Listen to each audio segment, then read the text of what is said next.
Hi guys, तो आज मैं आपको बताती हूँ विश से रिलेटेड दो बातें। ये मिस्टेक मुझसे हुई इसीलिए मैं आपको बता रही हूँ। तो आपको क्या करना है, आपको ये दो गलतियां नहीं करनी। सबसे पहले मैं आपको बताती हूँ हुआ क्या। मैंने इस जनवरी में लिखा था कि मुझे एक बिल्ली चाहिए, तो इसे मैंने लिखा था अपनी नोटबुक में कि मुझे एक बिल्ली चाहिए। तो उसके बाद क्या हुआ, कुछ दिनों बाद मेरे घर के बाहर बिल्ली घूम रही थी। और फिर कुछ दिन ऐसा हुआ, एक दिन ऐसा हुआ कि एक दिन सुबह सुबह तीन बिल्लियां मेरे घर के बाहर थी, जिन्हें मैंने देखा। और उसके बाद मैंने ये सोचा कि मुझे बिल्ली तो चाहिए थी, पर मुझे टॉय वाली किट्टू चाहिए, जो होती है ना क्यूट सी प्यारी सी रखने वाली। तो मुझे तो वो चाहिए थी। तो उसके बाद मैंने क्या किया, जो मैंने लिखा था, अब आप ध्यान से मेरी बात को सुनिए। जब मैंने उसमें ये चीज लिखी थी कि मुझे बिल्ली चाहिए, तो मेरे घर के बाहर मुझे बिल्ली दिखी, तीन तीन बिल्ली दिखी।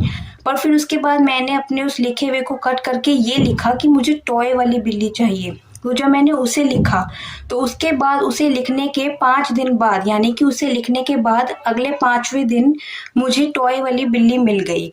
तो ये थी पहली गलती जो मैंने करी थी, यानी कि मैंने उसमें ये लिखा था कि मुझे बिल्ली चाहिए, पर मुझे कौन सी बिल्ली चाहिए ये मैंने जब बाद में करेक्ट किया उसमें, तब मुझे पता लगा कि इसे लिखने के बाद मेरी ये वाली मिस्टेक सही हो गई।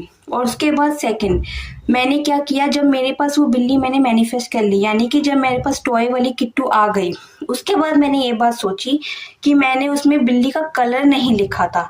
मैंने ये लिखा था कि मुझे टॉय वाली बिल्ली चाहिए, पर ये नहीं लिखा था कि मुझे कौन से कलर की चाहिए। तो मेरे माइंड में थी कि मुझे व्हाइट कलर की चाहिए, बट मेरे पास जो आई थी वो पिंक कलर की थी। इसकी मैं आपको लगा भी दूंगी। तो ये पिंक वाली थी। पर फिर मैंने इसे जब देखा, तो उसके बाद मैंने अपनी सेकंड मिस्टेक को समझा कि मैंने उसमें स्पेसिफिक कलर नहीं लिखा था। तो उससे क्या हुआ कि मैंने बिल्ली तो ले ली, मेरे पास बिल्ली तो आ गई, पर व्हाइट कलर की नहीं आई, पिंक कलर की आई। तो गाइस, इससे यही बात समझ में आती है कि आप जो लिखते हो, अगर आप अपने विश से रिलेटेड कुछ भी लिखते हो, तो उसमें ये बात ध्यान रखिए, आप उसमें क्लैरिटी बहुत ज़्यादा रखिए। जब आप लिखते हो तो उसको ध्यान से लिखिए और पढ़िए कि आपने क्या लिखा है, क्योंकि आप जो चीज़ मैनिफेस्ट कर रहे हो उसमें क्लैरिटी होना बहुत ज़्यादा ज़रूरी है। तो ये जो दो मिस्टेक मैंने करी, इसीलिए मैंने आपको बताया कि मैंने विश तो मैनिफेस्ट करी, अपनी बिल्ली तो मैनिफेस्ट करी, पर ये दो मिस्टेक मैंने करी, इन्हें आप मत करना। तो ये जो बातें हैं, इन्हें आप ध्यान रखें। अगर आप अपनी विश को लिखते हो तो उसमें क्लैरिटी रखिए कि आपको क्या चाहिए और कैसा चाहिए, स्पेसिफिक लिखो। तो आप अपने विश को देखोगे कि आप जैसा चाहते हो एग्जैक्ट वैसा ही मैनिफेस्ट कर लोगे।